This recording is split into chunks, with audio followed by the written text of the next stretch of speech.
Le virus Ebola a encore fait parler de lui depuis février 2014, cette fois-ci en Afrique de l'Ouest, précisément en Guinée, au Libéria, en Sierra Leone, causant ainsi la mort de milliers de personnes.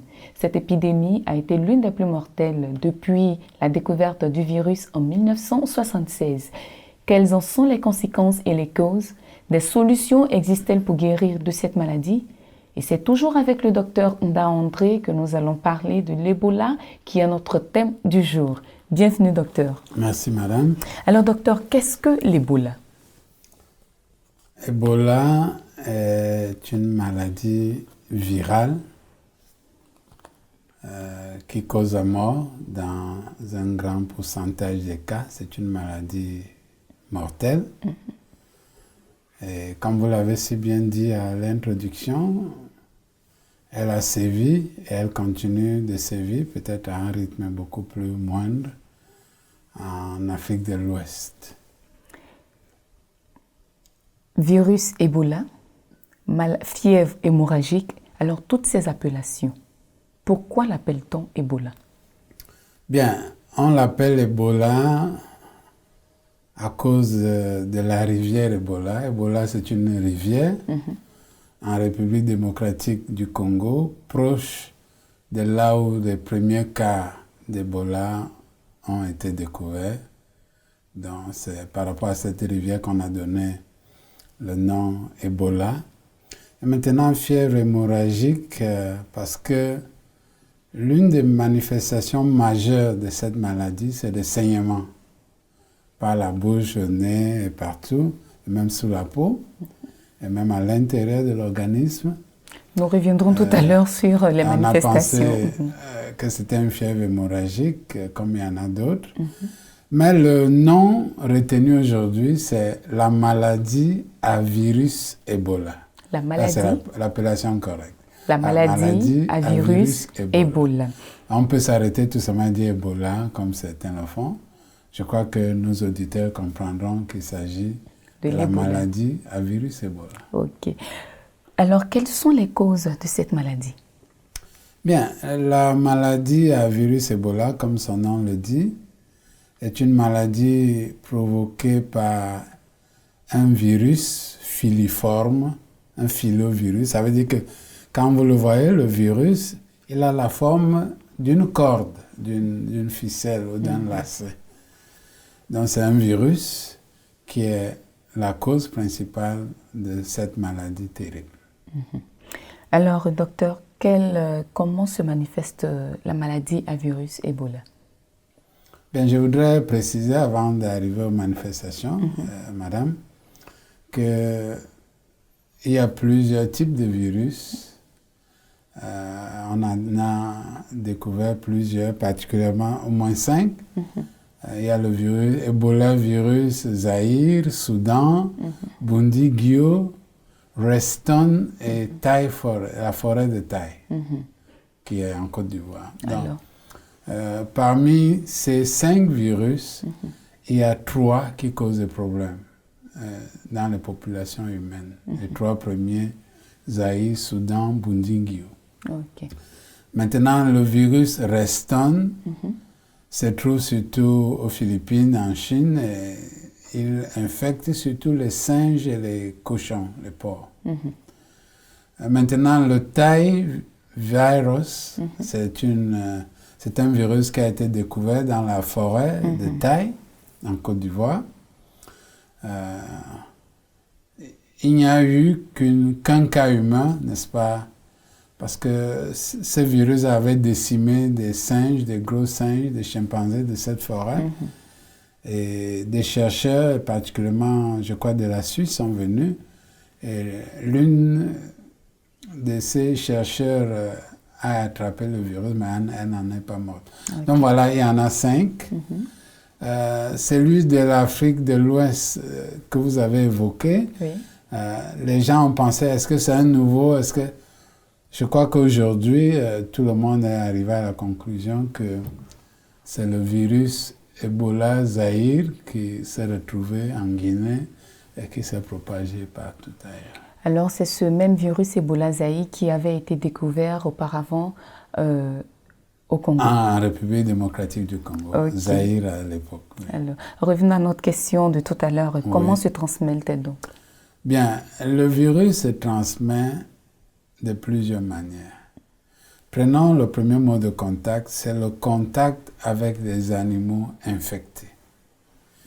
Par exemple, dans un pays d'Afrique centrale, il y a eu une épidémie qui a été déclenchée par le fait que les gens ont trouvé un chimpanzé mort dans la brousse et l'ont dépecé à main nue et ils ont attrapé le virus.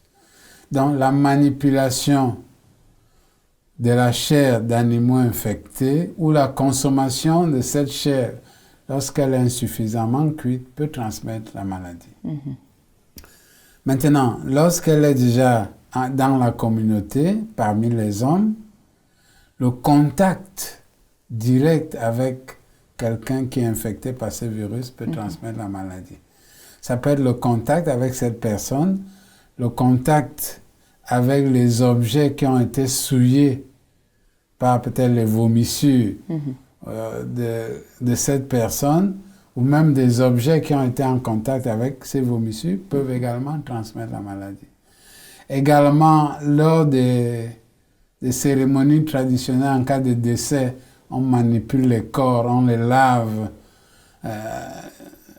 Pendant ce processus-là, pendant cette activité, on peut attraper le virus Ebola. Donc, comme vous le voyez, en saluant, en serrant la main, en faisant une accolade à une personne infectée, on peut attraper le virus. Mais il y a un autre mot très intéressant. On a observé que des hommes qui ont eu le virus et qui sont guéris présentaient le virus dans leur sperme. Donc, il y a une voie de contamination possible à travers le sperme d'une personne qui a été infectée par le virus Ebola. Donc, toutes ces voies-là contribuent à la transmission. À la transmission. Alors, je voudrais revenir un peu sur la manipulation des cadavres ou de la chair infectée. Oui. Tout à l'heure, vous disiez que le virus était dans le corps d'un chimpanzé. Oui, par exemple. Voilà, ce qui revient à dire que ceux qui sont en contact permanent avec les animaux. En fait, ce que je voudrais savoir, c'est quoi? Le virus, il vit permanemment dans le corps de ces animaux ou c'est quelque chose qui le prennent soit dans la nourriture ou soit en se promenant dans la forêt? Voilà, vous posez là une question difficile. Disons que le virus n'est pas constamment chez les animaux. Il y a des animaux qui sont infectés. Nous ne savons pas trop comment. Mais on a quand même découvert que le virus était présent chez des chauves-souris fructivores, des chauves-souris qui se nourrissent de fruits. Mais quel est le lien entre la chauve-souris, l'animal? On ne comprend pas trop bien comment ça se passe. Donc, quelques animaux sont infectés. Et parfois, dans certains cas, par exemple le cas dont j'ai parlé en Afrique centrale, il était infecté par le virus et on l'a trouvé mort dans la forêt. Il était mort parce que contaminé. Donc, que nos amis téléspectateurs comprennent que ce n'est pas tous les animaux de la brousse qui ont le virus Ebola, mais ceux qui ont été contaminés, nous ne savons pas très bien aujourd'hui comment ces animaux ont été contaminés par ce virus. Alors, une fois contaminés, quelles sont les différentes étapes de manifestation de cette maladie-là? Il y a deux principales étapes. La première se manifeste par la fièvre, les céphalées, les maux de tête, une grande fatigue, le corps qui fait mal. Donc ça, c'est la première étape. Mais la deuxième étape se manifeste par des saignements, par la bouche, par le nez, et même des saignements sous-cutanés. Parfois, ça saigne sous la peau. Et parfois, même, ça saigne à l'intérieur du corps. Peut-être au niveau du foie, au niveau des reins, ce qui peut provoquer, n'est-ce pas, une insuffisance hépatique au niveau du foie, une insuffisance rénale. Et également, à ce niveau-là, on peut avoir des vomissements. Donc, Il y a 2 étapes dans les manifestations de la maladie. Alors, vous m'avez déjà devancé tout à l'heure en parlant de conséquences. Quelles sont les conséquences qui en résultent? Bien. La conséquence majeure, c'est la mort. Parce qu'on a attrapé le virus, on a ces manifestations, on devient terriblement malade et les chances de mourir sont très élevées. Alors, combien de temps s'écoule pour qu'on découvre, pour qu'on commence à constater ces symptômes-là? Voilà, cette période, qu'on appelle encore la période d'incubation, va de 2 à 21 jours. C'est pour ça que lorsque vous avez suivi ce qui se passe dans les pays de l'Afrique de l'Ouest, vous constatez que la mise en quarantaine durait généralement autour de 21 jours. Donc, c'est la période d'incubation moyenne. Disons, c'est les limites là, de 2 à 21 jours. 21 jours. Alors, docteur, comment procède-t-on au diagnostic de l'Ebola? Le diagnostic se fait à l'hôpital, après un test. Donc, vous ne devez pas regarder quelqu'un qui a l'un de ces signes. Vous pouvez suspecter, mais vous ne pouvez pas faire le diagnostic en regardant un malade. Le diagnostic se fait à l'hôpital. Ça, c'est très important à savoir. Alors, le diagnostic se fait à l'hôpital, Oui, à travers des prélèvements sanguins tout à fait. et quoi d'autre encore? Ou c'est seulement à travers les prélèvements sanguins qu'on sait qu'une personne a le virus? Bon, on peut le savoir à partir des sécrétions de la personne ou du sang. Tout ce que la personne émet, on peut trouver, puisqu'on peut le découvrir dans le sperme. Donc, ça veut dire que tout ce que la personne a comme sécrétion, on peut découvrir le virus dedans. Ok. Y a-t-il d'autres cas en Afrique qui ont été signalés depuis sa dernière apparition? C'est vrai que pendant que l'épidémie de l'Afrique de l'Ouest était à son comble, il y avait des cas qu'on a eu au niveau de la République démocratique du Congo. Voilà. Mais il faut dire que l'épidémie de l'Afrique de l'Ouest n'est pas complètement éteinte. On a encore quelques cas. Récemment, j'entendais qu'il y avait 2 cas qui avaient été détectés en Sierra Leone. Donc, il y a encore quelques cas. Nous sommes encore dans un moment critique. On ne peut pas dire que c'est derrière nous. Il y a encore des cas. Il y a encore des gens qui sont mis en quarantaine. Donc, l'épidémie n'est pas encore complètement vaincue. Alors, pourquoi cette fois-ci, cette épidémie a été très mortelle? Vous posez là une question que beaucoup de personnes se posent. Et il y a eu beaucoup de choses dites là-dessus, mais certains ont pensé que le virus de l'Afrique de l'Ouest n'était pas le même qu'en Afrique centrale. Certains ont pensé que peut-être c'était une mutation, c'est un virus qui a changé, devenu très virulent. Mais nous pensons que l'épidémie de l'Afrique de l'Ouest n'a pas été plus mortelle que les autres, quand on voit le pourcentage de décès. Donc, nous pensons qu'il n'y a pas eu une mutation du virus qui est devenu plus virulent. Nous pensons que la différence, c'est que cette épidémie s'est déroulée dans des zones urbaines et des zones fortement peuplées. Et c'est pour ça que la propagation a été tellement rapide et la mortalité élevée. Mais nous pensons aussi qu'il y a eu comme une sorte d'incrédulité. Quand la maladie, les premiers cas sont apparus, les gens ne croient pas que la maladie existe. Certains même se sont opposés aux efforts des pays pour sensibiliser la population. On dit que non, ça n'existe pas.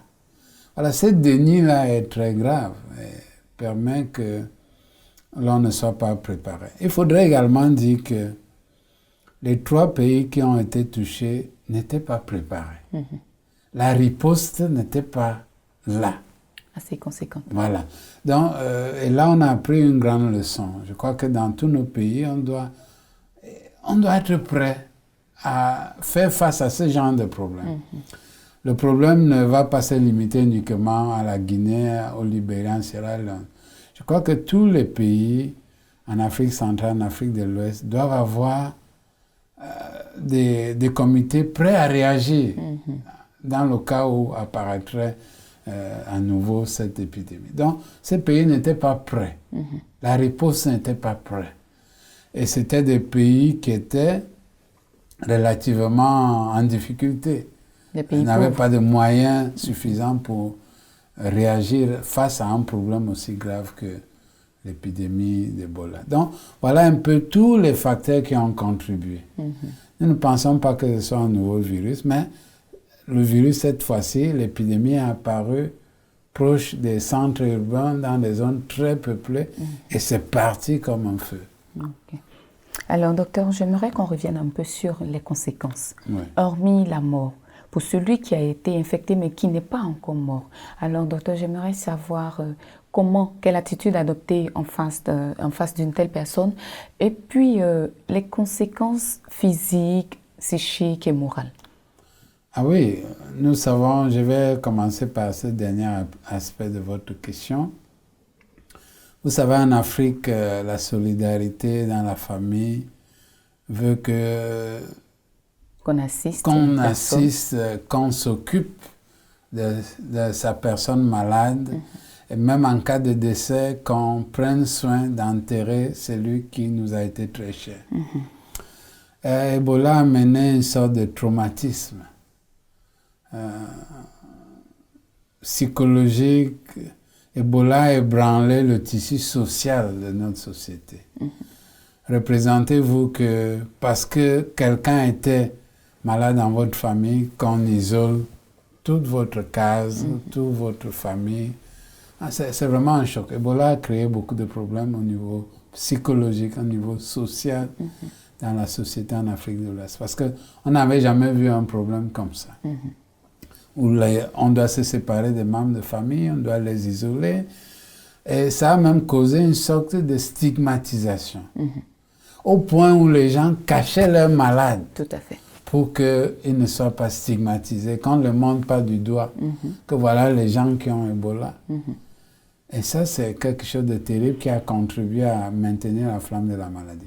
Maintenant, au niveau physique, la maladie, à cause des saignements qu'elle provoque à l'intérieur, dans les organes, peut causer des insuffisances que la personne peut garder pour le restant de sa vie. Voilà. Par exemple, une insuffisance rénale, une insuffisance hépatique, ça, c'est des choses qu'on ne doit pas écarter. Et même le saignement peut avoir lieu n'importe où dans l'organisme, même au niveau du cerveau, avec des conséquences qu'on ne peut pas imaginer, avec des séquelles qui resteront peut-être pour le restant de la vie. Alors, docteur, quels sont les moyens de prévention de l'Ebola? Bien, les moyens de prévention sont ce que nous avons vu, qu'on nous a bombardé avec pendant plus d'un an. C'est éviter de se saluer, éviter les accolades, éviter de consommer la viande de brousse. Lorsqu'il y a un malade suspect, l'isoler, le mettre en quarantaine, retracer tous ceux avec qui il a été en contact pour également les isoler. Éviter de manipuler les animaux, les objets souillés, les habits de la personne qui est infectée. Il y a tout un arsenal. Pour le personnel de santé, avoir un équipement adéquat pour pouvoir prendre soin des malades d'Ebola. Alors, pour une personne qui est déjà infectée, quels sont les premiers soins que cette personne-là, quels sont les premiers soins qu'on attribue à cette personne-là une fois qu'elle arrive dans un centre de santé? Face à Ebola, c'est des soins vraiment d'urgence. Parce que comme nous l'avons dit, la personne est en danger. Malheureusement, on n'a pas de traitement spécifique contre le virus. Nous en reviendrons tout à l'heure. Ah, d'accord. Donc, tout ce qu'on fait, c'est le soutien. Si la personne vomit, la soutenir dans ce sens. Si la personne a la diarrhée, ou elle perd des liquides, lui donner ces liquides en remplacement. Donc, il n'y a pas un traitement spécifique. Traiter les complications, traiter les infections qui s'ajoutent. C'est comme ça qu'on prend en charge. Donc, et ça, c'est dans l'isolement. La personne est isolée, on la met en quarantaine, on retrace tous les cas qui ont été en contact avec la personne afin d'éviter que ces cas-là ne deviennent des maladies dans la communauté pour infecter d'autres personnes. Alors, puisque vous dites qu'il n'y a pas encore de traitement, y a-t-il un vaccin pour mettre fin à cette maladie? Oui, disons, j'ai dit qu'il n'y avait pas de traitement quand la maladie est apparue. Disons que le monde scientifique a réagi avec une vitesse qu'on n'a pas connue jusqu'ici.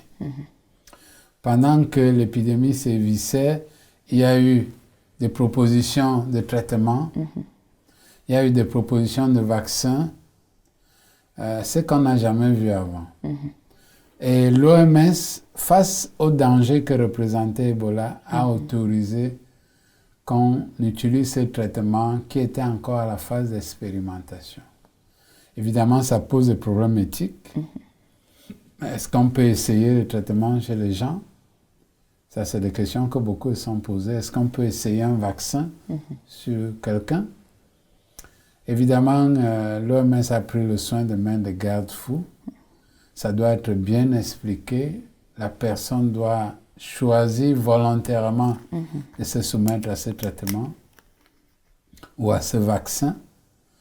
Et nous commençons à récolter des résultats positifs par rapport à ces actions.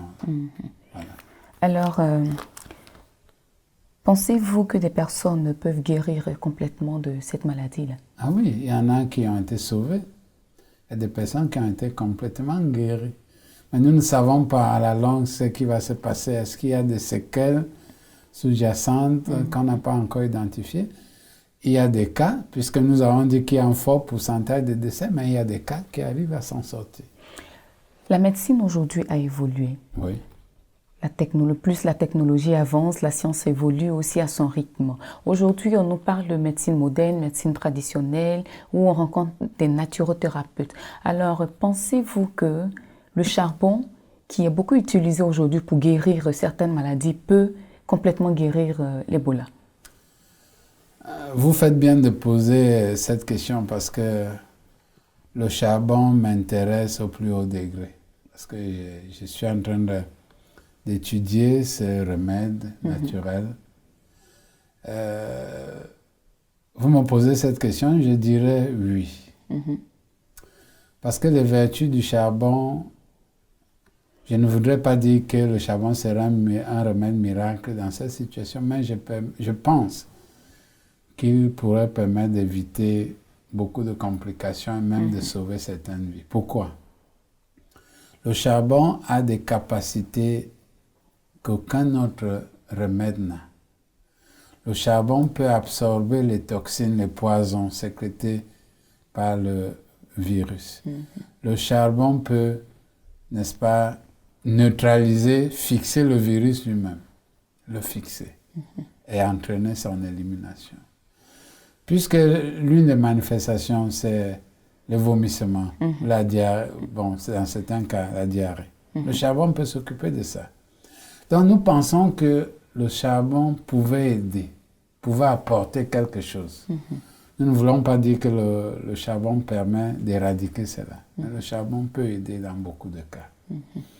Et nous pensons qu'il est sage, lorsqu'on ne comprend pas un phénomène, une maladie, comme le cas d'Ebola, le charbon aurait pu aider à grand chose. Mais malheureusement,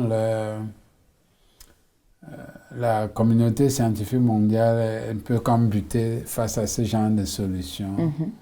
On ne veut pas les considérer parce qu'on pense que la maladie est tellement grave et le moyen qui est le charbon tellement simple.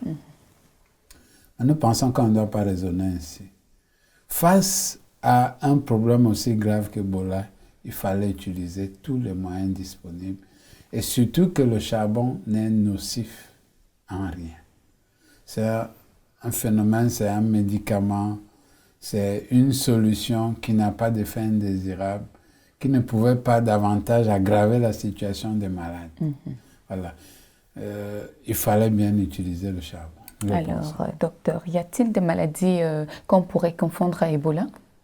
Ah oui, vous avez vu les manifestations. Quand Ebola commence, c'est comme beaucoup de maladies que nous connaissons. C'est comme le le paludisme. C'est comme la fièvre typhoïde. C'est comme... on peut confondre au choléra, on peut confondre à la méningite, ainsi de suite. Il y a beaucoup de maladies. C'est pour ça que ce n'est pas tout qui est Ebola. Même en pleine épidémie, beaucoup de gens mouraient d'autres maladies. Mais parfois, on était focalisé sur Ebola, on pense que tout ce qui est fièvre, tout ce qui est... Non. Ebola, lorsque ça apparaît, est confondu à beaucoup d'autres maladies. Et même les saignements peuvent être dus à une autre maladie hémorragique qui existe. Donc, Ebola se confond à beaucoup de choses. C'est pour ça qu'au début, le personnel soignant a été fortement touché. Parce que quand on amène un malade qui a la fièvre, on pense au palu. On pense que peut-être c'est la fièvre typhoïde. On pense, est-ce que c'est la méningite, ainsi de suite. Et le personnel ne prenait pas toutes les précautions nécessaires. Donc, Ebola se confond avec beaucoup d'autres maladies. Nous sommes déjà au terme de cette émission. Quel conseil est-ce que vous pouvez donner à tous ceux qui nous suivent maintenant? Personne n'est à l'abri des problèmes comme Ebola. Et je crois que lorsque un tel phénomène apparaît, une telle maladie apparaît, tout le monde doit être mobilisé. Avec le VIH, on a eu ce problème de déni. On n'accepte pas que ça existe. Avec Ebola, le même phénomène est apparu également. On pense que ça n'existe pas. On pense que c'est d'autres qui ont provoqué ça chez nous. Je crois que quand la maison est en feu, on n'a pas le temps de chercher d'où ça vient, où ça part. L'urgence, c'est d'éteindre le feu. Et je crois que c'est une sagesse que nous devrions tous apprendre. Quand on est face à un problème, il faut chercher à le juguler. Pas chercher qui a fait, ça vient d'où, qui a causé quoi. Et on perd beaucoup de temps dans des discussions inutiles à vouloir chercher ça vient d'où. Quand il y a du feu, il faut chercher à l'éteindre. Et non pas passer de temps dans des investigations. Est-ce que c'est un court-circuit? Est-ce que c'est un feu criminel? Est-ce que... Ebola nous enseigne une leçon de solidarité. À ne pas penser que nous ne sommes épargnés. Si la maison de notre frère est en feu, nous devons l'aider à l'éteindre. Et ça, c'est une des leçons qu'on peut tirer de l'épidémie d'Ebola.